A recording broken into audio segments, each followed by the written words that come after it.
If you love my daughter, then you'll love her as much as I loved her mother, and I kept my hands off of her till we were married. I just think it's funny because after a while, it's clear that my dad's talking about Chastity, kind of. You know, the guy that I've been dating for a while? Yeah. Brodie? He's been around a little bit. Yeah. Yeah. He asked me to be his girlfriend, and I said yes. Hey besties, welcome back to the channel. Oh boy, do I have something crazy for you today. So, it seems Kody Brown has determined he is not only the dad, he is now the moral police of sister wives. Yep, you heard that right. Kody is back at his manipulative ways, and this time with none other than Aurora's boyfriend. Now, if you've been watching Sister Wives as long as I have, you already know that whenever Kody says he wants to have a talk, it is never actually a talk. It is a lecture in the guise of concern, but this time, it is about chastity. And the second I heard the word drop from Kody's lips, I knew things were going off the tracks, because Kody discussing chastity is the same thing as Kody discussing humility. Ironic, and a little unbelievable. Before we get into this conversation, and yes, it is cringeworthy, intense, and somehow both cringeworthy and hilarious. Let me get something straight. There have been a lot of AI and clickbait channels going around with rumors that Aurora's boyfriend was kicked out of the Brown family, or that Robyn confronted him because he had secret texts. None of it is true. Not even a little bit. I actually went through all the public filings, interviews, and fan reports. There wasn't any scandal, no banishment, and certainly no lawsuit. So if you've seen a video clip that appears to be Aurora crying outside a courthouse door, yeah, don't watch it. It is fake. But this chastity speech really went down. And from what we've seen, it is likely one of the most cringe-worthy moments that the show has captured in some time. It makes you feel that same way you do when Kody attempts to dispense relationship advice. You just want to cower behind a pillow and peek through your fingers. Now, what is crazy is how all of this came about in the first place. Apparently, Aurora, who is seriously dating someone for the very first time, had her boyfriend come over and meet the family. Robyn, of course, wanted it to be a wholesome spiritual evening. Kody, however, turned it into a full interrogation session. And if you're thinking this sounds familiar, yeah, because Kody has done this before. He did it when his older daughters were dating. And it always turns into some kind of patriarchal performance. He brings out that look, you know the one, as if he is going to quote the Bible and call it a heart to heart. But Aurora, that awkward teenager from a few years past, she is all grown up now. She has opinions, and what I've been hearing is that she wasn't too happy about the way Kody handled it all. So let's break it down. Because what went on at that dinner table is being discussed everywhere today. And if you thought this was some innocent dad talk, think twice. So imagine this. The Brown family dining room. Robyn's having one of her huge family dinners in progress, candles, fresh, baked bread, the whole, we're just a nice big old family atmosphere. Aurora's boyfriend, let's just call him Eli, arrives looking anxious but polite. You can tell the guy's just trying to make a good impression. He has got that. I know I am walking into the lion's den expression. You know the one laughing too hard, smiling too much, trying not to grab the wrong fork. And it is all okay for a bit. Everyone's making little jokes. Robyn's playing the warm mom, and Aurora's sort of radiating truly. You can tell she is cheerful. Then Kody opens his mouth to speak. He slouches back, folds his arms, and lets the first question fall like he is interviewing someone for a job, rather than having a family dinner. So Eli, tell me, how do you intend on honoring Aurora's values while dating her? And you can just notice the mood change. Robyn freezes. Aurora's fork pauses mid-air to her mouth. The rest of them sort of looks down like, oh no, here we go. Eli, bless him, tries to respond politely. He says something like how they've discussed boundaries and that they're moving slow. It is the type of response any good person would give. But Kody is not happy. He says, that sounds good, but you know chastity is a sacred law. Did you commit to God? And now it is awkward, like, painfully awkward. Robyn attempts to jump in and smooth it over. She is all Kody, honey, they've talked about this, remember? But he shushes her. No, I just want to make sure this young man knows what kind of family Aurora's from. And I swear, the way he says it, it is like he is protecting some temple secret. Aurora, at this point, is mortified. You can tell she wants to disappear into the mashed potatoes. She says, "Dad, please. We've talked about this already." But Kody keeps pushing. He begins to discuss purity and virtue and how the world doesn't value traditional values anymore. It is the same speech we've all heard from him before, the one that begins as concern and blossoms into a sermon on control. Now, let me be honest. I don't even think Kody knows how uncomfortable he makes everyone in the room. He feels like he is being protective. But it always sounds judgmental and domineering. Poor Eli, though, is trying to be respectful, but you can see him growing smaller with each thing Kody says. He even looks over at Aurora like, "Is this normal? Here is the thing that really got me, though." When Kody states, "As Aurora's dad, it is my responsibility to ensure her future husband respects her purity." Aurora's face totally transforms. That instant, you can see years of bottled up rage just flash across her face. She is humiliated, but even more so, she is furious. And frankly, I don't blame her, because imagine being an adult woman and having your dad publicly grill your boyfriend about chastity. Like you're 14, Robyn finally tries to cut in again, but Kody's already gone full patriarch mode. He begins to quote from their church's doctrine, stating, "The honor of the family rests on how we treat these principles."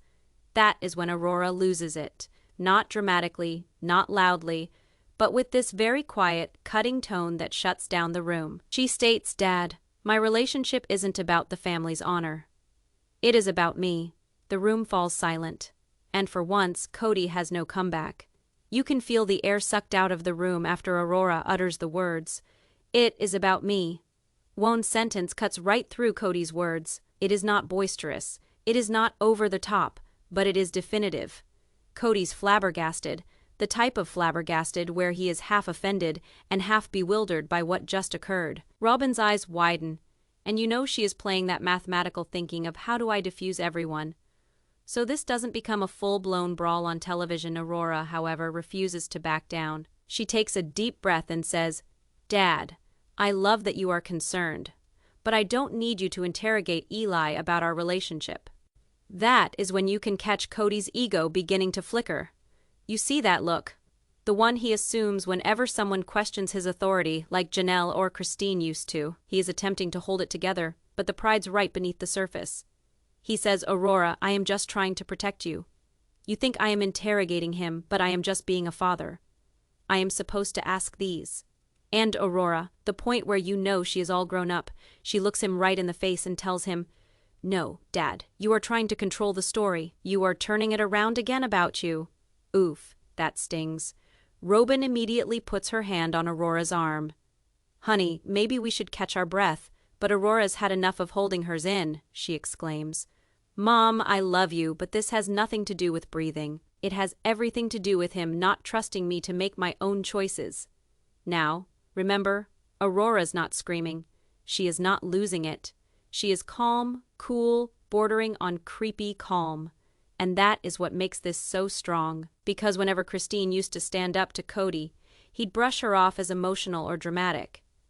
But Aurora, she's giving him logic, boundaries, and self-respect, 3 things Kody doesn't handle well. Eli, bless him, is just sitting there trying not to move, like maybe if he stays perfectly still, no one will notice he exists. Kody starts to double down again. "You don't understand, I've seen what happens when young people don't." And Aurora cuts him off. "Dad, stop. You've witnessed what happens when you attempt to control everyone else's decisions. It doesn't work. It didn't work with Mom. It didn't work with Janelle. And it is not going to work with me." The silence afterwards. Deafening. And here's the thing. This isn't necessarily about chastity or Eli or dinner. This is about years of Aurora observing her dad manipulate, preach, and justify. She has watched how it dismantled the family. She has seen the women minimize themselves to maintain harmony. And she is not doing that. Robyn's eyes begin to prickle. Not with anger, but with this sort of silent heartbreak. You can tell she's torn between defending her husband and protecting her daughter. Kody, meanwhile, is doing that thing where he stares off like he's trying to find the right words. But all he can come up with are defenses. He mutters, "I'm not the bad guy here, I just care." And Aurora, with the same even voice, says, "I know you care, but caring doesn't make you right to tell me how to live." That is when Robyn suggests they take a break. She stands up, attempting to bring the moment to a close before it becomes something irreversible, but you can see it in Kody's expression. He is not accustomed to being called out in this way, particularly by one of the children he believes still respected his authority, and honestly, that is what makes this entire thing land differently. Because for once, Kody isn't battling with a wife. He is going up against the new generation, and they don't believe him anymore. Once that dinner blows up, Robyn does what Robyn does best. She attempts to salvage it. The cameras capture her quietly walking Aurora and Eli out of the room with this serene, "Let's just take a little break" smile, but you can see how shaken she is. Her daughter just stood toe-to-toe with Kody, and she is trying to keep the image of the family together. Aunts Aurora and Eli retreat into the kitchen. Robyn speaks with Kody. Her voice is gentle but strained. "You can't speak to her like that anymore," she says. Kody stares at her as if she has betrayed him. "I was defending her," he says. "That is my job." And Robyn, the peacemaker, finally loses it a little. "No, Kody, you shamed her. That was not protection. That was control." Now, you can see two very different interpretations of family values crash into each other. Kody still sees himself as the head of the household, the spiritual authority, the moral guide. But Robyn's beginning to see that her children don't view it the same way anymore. She takes a deep breath and says, "She is an adult, Kody. She doesn't need to be lectured on every time she brings somebody home." Kody becomes defensive. He folds his arms, typical move, and says, "So I can't even voice an opinion about my daughter's relationships anymore." "That is what you are saying." Robyn shakes her head. "That is not what I mean. I mean, you need to listen before you speak. You are not her priest. You are her dad." And that hits home. Because if there is one thing that Kody's been having a tough time with since the family broke up, it is this: the distinction between being a father and being a leader. He still acts like every moment is a test of his authority, not a chance to connect. He sighs and says, "You think she respects me?" Robyn hesitates. "I think she loves you. But respect has to be earned again." You can tell that hits him hard. Kody rests back in his chair, his eyes scanning the room as if reliving every second where he believed he was helping, but most likely ended up pushing people away. Back in the kitchen, there are muffled whispers, Aurora's firm but calm, consoling Eli, who appears to wish to be somewhere else. She is telling him, "I am sorry you had to see that. That is just the way he is." And right there, that explains it all. Far back in the dining room, Robyn attempts to fill the gap. "You can make this right, Kody. Simply go talk to her. But this time, listen, don't preach." But Kody remains stuck in that arrogant cycle. "I can't apologize for caring about morality," he declares. Robyn looks at him with this extreme stare, a look that says she has heard this exact debate 100 times over. "No one's asking you to apologize for caring. We're asking you to stop using it as a weapon." He doesn't answer. He just sits there, silent for once. As Robyn walks away, you can see it. He is not angry right now. He is hurt, confused, a little lost. Because the one thing Kody Brown's never been good at is understanding that love and control aren't the same thing. And this dinner, it simply placed that reality full center. Sometime later, Kody collects himself and determines he needs to clear the air. He enters the kitchen where Aurora and Eli sit at the counter, silently nibbling at dessert. No one is really interested in anymore. The mood is that strained, polite sort you experience after a major fight where everyone's trying to act like nothing occurred. He takes a deep breath and announces, "Can we talk?" Aurora looks at Eli, then nods. "Okay, Dad," he begins. "Well, I didn't mean to make dinner awkward. I was trying to look out for you."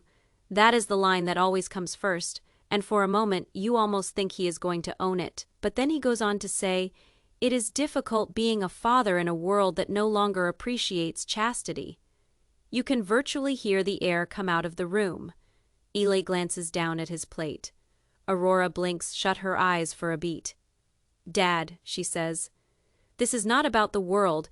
This is about how you speak to people." Kody furrows his brow, perplexed. "Do you think I was rude?" Aurora nods. "You questioned him with things that weren't yours to ask. You spoke at us rather than with us."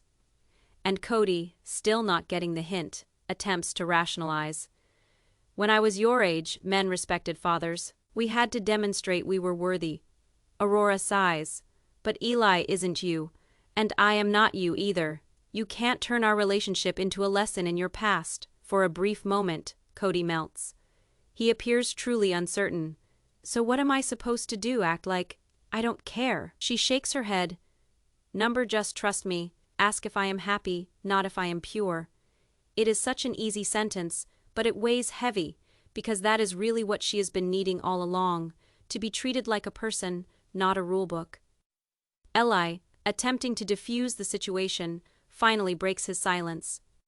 Mr. Brown, I respect Aurora. We've established boundaries that we both feel comfortable with. I swear I'd never hurt her. And you can see Kody struggling with two emotions at the same time. Relief that the man said the right things and defensiveness that some other guy had to say them. He growls, I hope so. And then to himself, really, it is just hard. Letting go. Aurora responds softly. That is what growing up feels like, for all of us. They sit there in silence for a very long minute. It is not hot, but it is not unfriendly anymore. Undefined it is just heavy. Finally Kody gets up. Undefined, okay, he says. Undefined. I think that was all I needed to hear. He raps Eli on the shoulder, stiff and awkward, and exits the room. When he leaves, Aurora breathes out as if she has held her breath for an hour. Undefinedly squeezes her hand auto-release. Was that? Okay, that was about as good as it gets with him. Out in the hall, Kody pauses before going upstairs. Undefined, you can see him thinking, replaying what she said, ask if I'm happy, not if I'm pure. And for a second, there's that flicker of doubt, like maybe he finally understands what he keeps breaking when he tries so hard to protect. The house is still the next morning, that nervous quiet that follows a storm. Robyn's cooking coffee in the kitchen when Kody finally comes down. He is exhausted. The kind of exhausted that isn't from lack of sleep, but from fighting. Robyn doesn't speak immediately. She simply sits there, reading his mood like you do after being with someone long enough to recognize the signs that they're going to blow again. At last, she asks quietly, So how did last night go with Aurora and Eli? Kody lets out a breath. Fine, I suppose. I said what I needed to say. Robyn raises an eyebrow. And what was that? He shrugs, defensive again. Look, that I just want to keep her safe. That is all. She doesn't let it pass. Kody, keeping someone safe is not the same as controlling them. He gives her a look. Oh, come on, Robyn. You are seeing how close they're becoming. You think I am just going to sit back. Robyn sets down her mug. Yes, actually, you are supposed to sit back a little. She is 21, not 12. He rolls his eyes, pacing now. Sounds like Janelle. Robyn folds her arms. Perhaps that is not so bad. That hits him harder than she intended. He halts his pacing. So, you think I am the issue now? Robyn rolls her eyes, massaging her temples. Kody, blame is not the issue. But whenever you attempt to lead the family, it is a power struggle. You intimidate people without even knowing it. You corner them with your words. He frowns, genuinely confused. Scare them. I'm not scary. I'm passionate. She gives a small, tired laugh. There's a difference between passion and pressure. For a moment, neither says anything. The silence sits heavy between them. Then Robyn adds, Aurora came to my room last night crying. She said she doesn't know how to talk to you anymore, that she feels like you don't just view her as part of your legacy, but not even as your daughter. That one gets to him. Kody's face changes, guilt sneaking in behind the pride. She said that? Robyn nods. She did. And to be honest, I don't blame her. You interrogated her boyfriend in front of the whole family. You made dinner a trial. That is not fatherly concern. That is fear. Kody slumps into a chair. I don't want her making mistakes. Robyn's expression softens, sitting across from him, then teach her how to make her own choices, not how to not live. He sits glumly, staring at the table, lost in thought. You make it sound so easy. It is not easy, Robyn says softly. It is parenting, and it doesn't end just because she is an adult. It just shifts. There is a hesitation, and you can see the wheels turning in Kody's head, pride warring with weakness.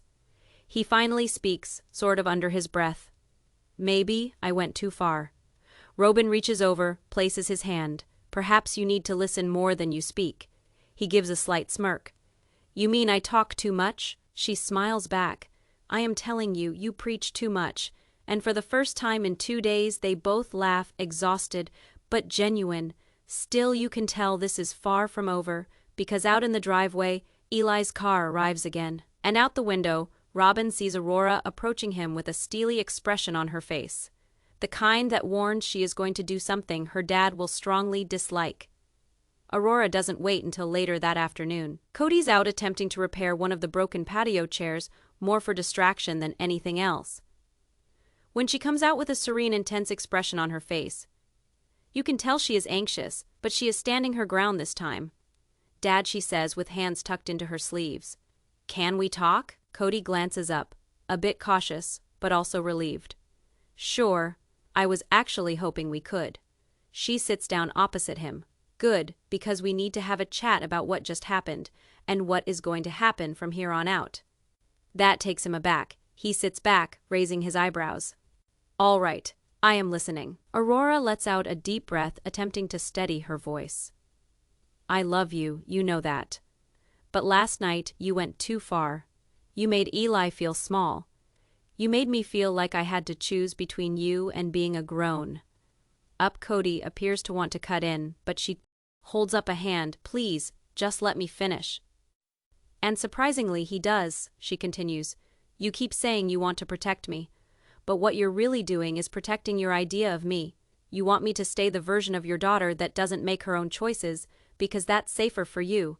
That one hits him right in the pride. He stares at her, speechless. Aurora presses on. I'm not a little girl anymore. You don't have to approve of whom I date or how I live my life. You just have to respect it. That is all I am asking. Kody leans forward in his seat.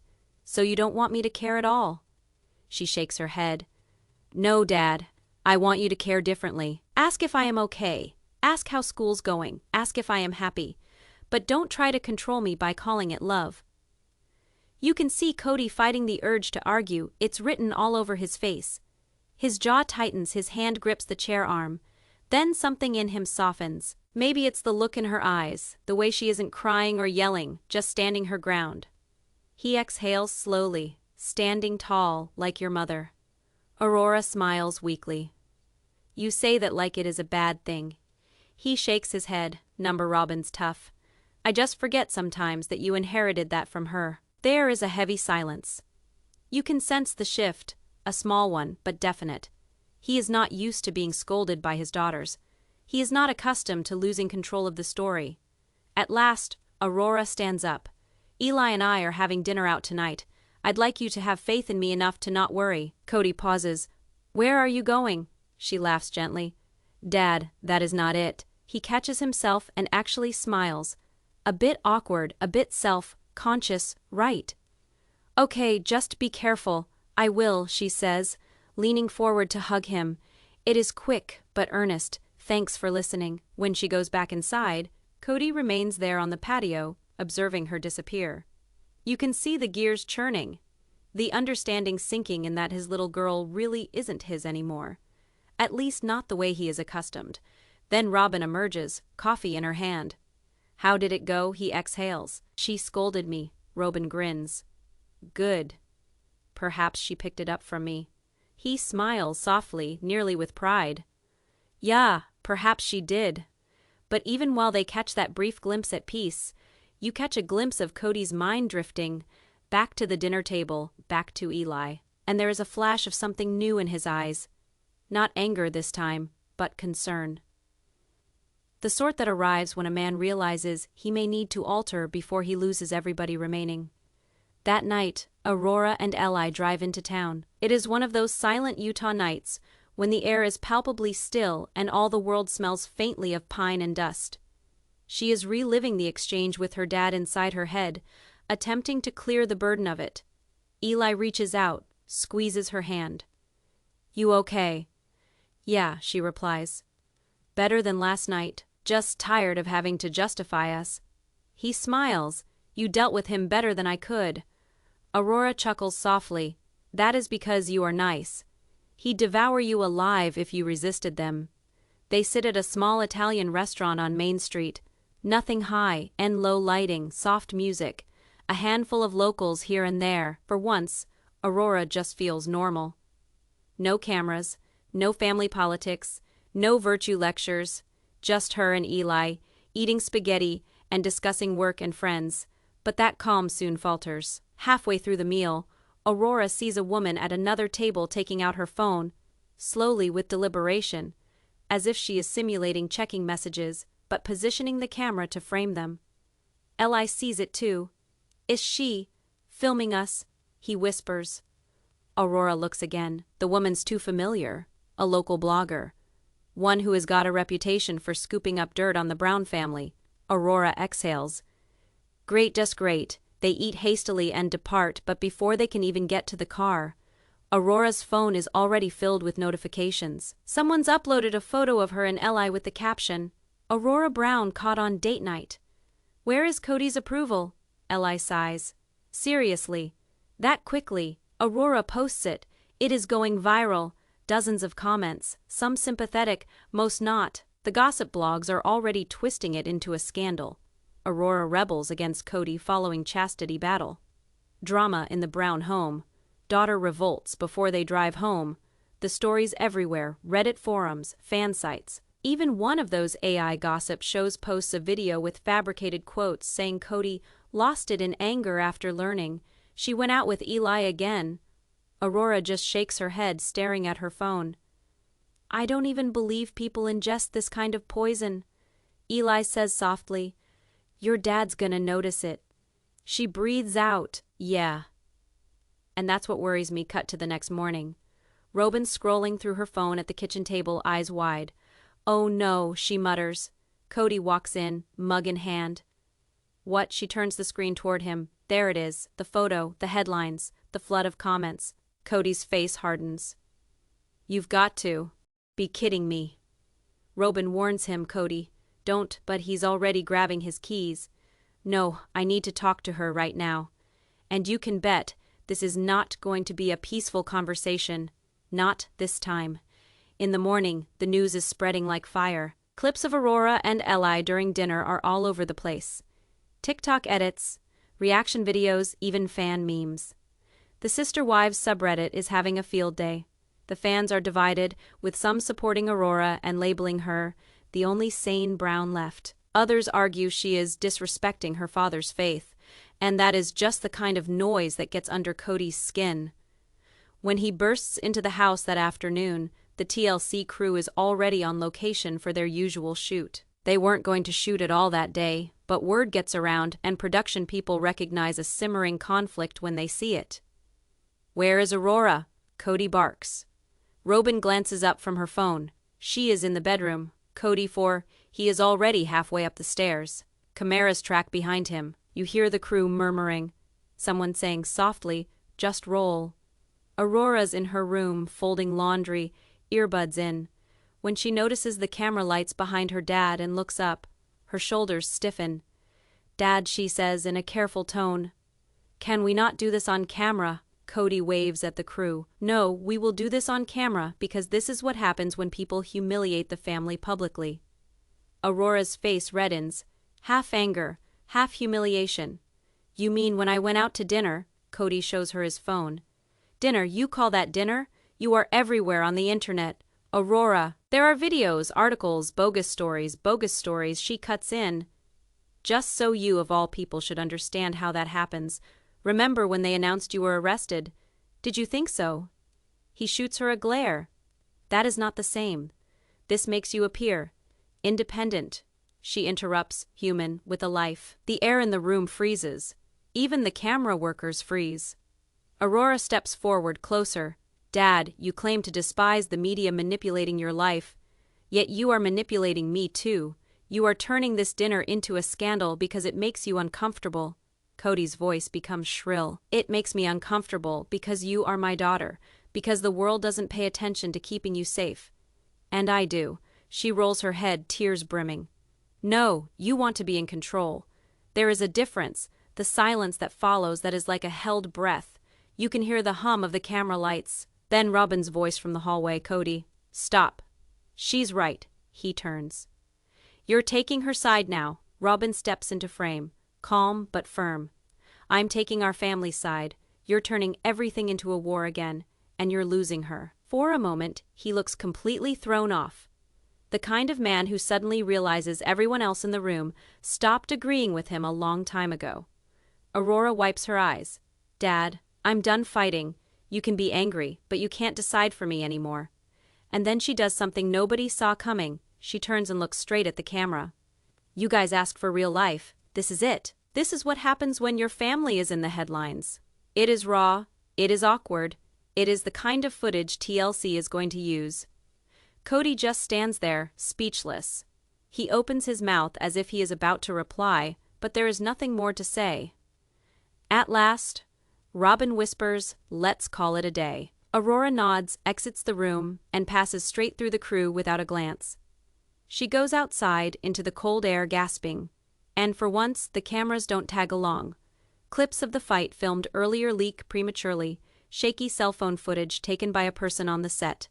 One is of Kody screaming, another is of Aurora sobbing, and the one that everyone shares the most is her line directly to camera. You guys wanted real life. Undefined Bethis, is it? It spreads like wildfire. Reddit threads explode overnight. Undefined TikTok is full of dramatic edits. The hashtags begin trending. Number Team Aurora. Number Kodalo Sesset. Number Sister Wives Unfiltered. All the gossip websites publish some variation on the same headline. Aurora Brown confronts Kody on camera.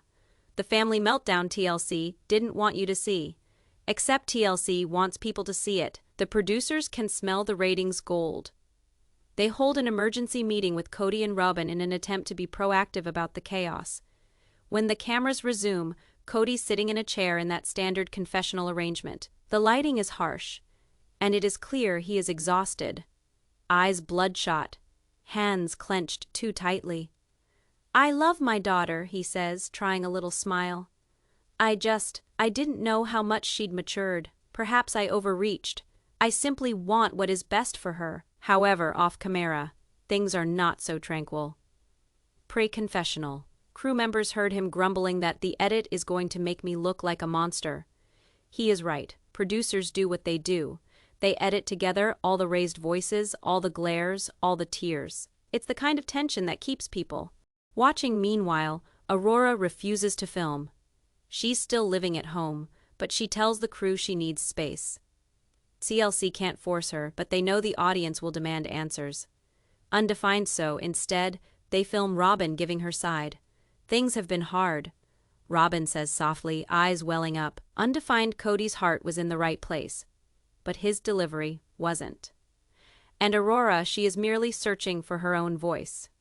It is the most relaxed iteration of the truth number, undefty one, that neatly slots into a 42-minute show. Off-air, however, Aurora's phone will not silence. Messages from strangers, number undef DMs from journalists, number undef some, telling her she is brave, others that she is cruel. Someone even sends her a fabricated news report stating that TLC could cut her out for not wanting to film. Ellie attempts to assist her tune it out. You don't owe anyone your life story, he tells her, but she is agitated. They're already telling it without me, and she is right. In days, a fresh round of rumor mills begins to churn out outlandish rumors that she is leaving, that Kody removed her, that Robyn's taking sides with TLC against her own daughter. Undefined none of it is true. Uniformal of it is plausible. Then suddenly, just as things are dying down, TLC drops a promo for next week's show, and it is huge. Rapid shots of Kody storming, Robyn sobbing, Aurora walking out the door. The voiceover of the narrator states, when the cameras are off, the truth finally emerges. Social media goes wild, fans begin posting theories. Undefined others rummage through past episodes searching for signs of stress they previously missed. Undefined some even say this could be the beginning of the end for Sister Wives franchise. And in the midst of it all, Kody remains silent. Undefined no post Sendoza, no interview Sendoza. In anticipation. Because on the inside he knows, the actual storm hasn't even begun yet. Several days after that, TLC brings all the people back together. The producers are nice but insistent. The footage has been viraled, and the network requires a resolution moment. They assure Kody and Robyn it is an opportunity to display the healing. They assure Aurora it is her chance to get the record straight. In fact, everyone is aware of what it is in actuality, damage control with improved lighting. The backdrop appears set up an intimate family gathering in the living room, coffee cups, gentle music, and cameras in every corner. Robyn's doing her best hostess smile. Aurora looks tense but composed. Kody, though, is wound tight, like a man trying to hold himself together in front of a firing squad. The producer's voice comes from off-camera, whenever you're ready. Kody clears his throat. So, we've had a lot going on. I believe it is necessary for people to realize that our family isn't broken. We see things differently. Aurora doesn't interrupt, but it is in her face. He continues speaking, eyes darting towards the camera every couple of seconds. I perhaps overreacted, maybe. I was coming from a place of love. I don't want people to perceive me as some sort of villain. Aurora herself finally speaks, cool but firm. You don't have to defend yourself to the internet, Dad. Just talk to me. That throws him. You can see his posture shift, the scripted tone slipping. I am talking to you, he says. No, she replies. You're talking at me again. That's what everyone saw. That's what I've been trying to tell you. Robyn steps in, trying to ease the tension. Maybe this isn't about blame. Maybe it's just about learning how to listen better. All of us. But Kody's pride gets in the way again. I do listen. I've been listening this entire time. Nobody ever listens to me. That line lands on the air like a dropped plate. Everyone's frozen. Aurora breathes, Dad. It is not a contest. It is not about who speaks more. It is about listening to each other. You keep telling me you need respect, but respect's not something you can insist on. You earn it. For a moment, there is silence. Not the dense kind this time, but the contemplative kind. The kind that could possibly become progress if it is allowed to breathe. But the producers can't help it. One of them leans over and says something to another, ask about forgiveness. And the question gets piped in through Robyn's earpiece. Robyn pauses, then glances at Aurora. Do you forgive him? Aurora blinks. It is too soon, too forced. I don't know, she says honestly. Forgiveness isn't a light switch. Kody shifts again, visibly frustrated. So what? You're still angry. She meets his eyes. I'm not angry, I'm tired. There's a difference. And that's the quote that will end up everywhere. In previews, on fan pages, as the line that defines the entire episode. Afterward, the cameras cut, and everyone exhales at once. Robyn hugs Aurora. Kody looks on, his eyes fixed on the floor, as if he knows that nothing in editing will make this any better. Outside, a producer grumbles to another. That is gold, genuine emotion. That is what people pay for. But in here, it doesn't sound like gold. It sounds empty. Because for all the discussion of healing, no one actually said the one thing that could have healed it. I was wrong. The reconciliation episode is on a Sunday night. TLC promotes it all week, dramatic previews, close-ups of tears, the now infamous line from Aurora, I'm not angry, I'm tired. When it finally airs, fans are glued to their screens. Within minutes, social media lights up. Twitter threads dissect every pause and glance. Reddit refers to the episode as the most cringe-worthy hour of television TLC has ever produced. Even viewers who quit watching years ago turn back in to catch a glimpse of what Kody looks like when he is losing himself. At first, Kody refuses to read any of it. But by morning, curiosity gets the better of him. He scrolls through the comments on TLC's official post, thousands of them. Aurora did better than most adults handling themselves. Kody's still preaching rather than parenting. Robyn's the only one trying to make peace here. He tries to brush it off, but it hurts. Particularly the one that says, he is becoming the man everyone warned him he'd be. Robyn watches him from the kitchen table, phone in his hand. Everybody knew people were going to talk, she says softly. Yeah, he grumbles, but I didn't think everybody would take her side. Robyn lets out a sigh. They're not taking sides, Kody. They're responding to what they witnessed. Perhaps it is time you questioned why they witnessed it that way. He doesn't respond. He just keeps scrolling. His eyes tightening later that day. The producers call. They want him to record a solo confession about lessons learned. He agrees, partly because he wants to dictate the story again. Again, on the way to the studio, he takes an unexpected turn. Instead of going directly there, he turns down a residential street. Janelle's neighborhood. He hasn't talked to her in months, not at all. A couple of lines about the children, but she has always been straightforward with him, in a way Robyn's not, and he needs to be straightforward at the moment. When she opens the door, she appears surprised, but not exactly pleased. "Wow," she says, "didn't think you'd show up in person." "I had to talk," he says, "about the show, about everything." She folds her arms. "Let me guess, people are angry with you again." He takes a deep breath. "You witness the scene." "Yes," she continues, resting against the doorway. "The internet witnessed it as well. You resembled a man attempting to win an argument rather than love his daughter." He bristles. "That is not fair." Janelle shakes her head. "It is honest. You can't parent grown-ups, Kody. You can only counsel them, if they are willing to accept your counsel." He turns away. "I don't want to lose her." "Then stop making her prove she is worthy of being kept," Janelle says quietly. That sentence hangs there. She is not saying it meanly, but it is sharp.